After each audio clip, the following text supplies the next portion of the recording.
Die leier van die EFF het 'n lys met eise voorgestel wat hy aan die regering wil oorhandig op 'n dag van massa-aksie in Pretoria.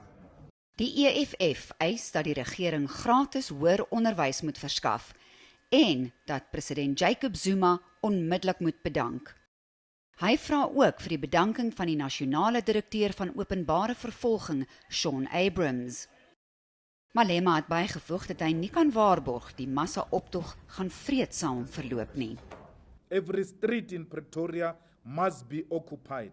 We cannot guarantee the safety of business on that day, and therefore will advise them to shut down their businesses.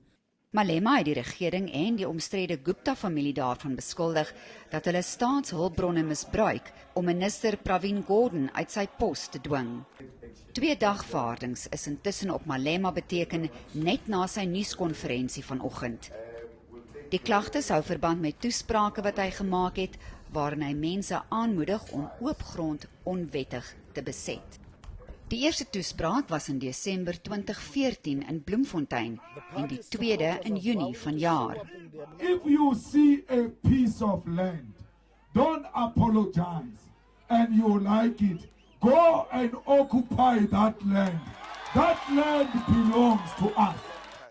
Die klagte teen Malema is vir oortredings van die berugte wet op oproerige byeenkomste van 1956, wat destyds deur die apartheidsregering ingestel is, na die opstel van die Vryheidsmanifest in Soweto in 1955.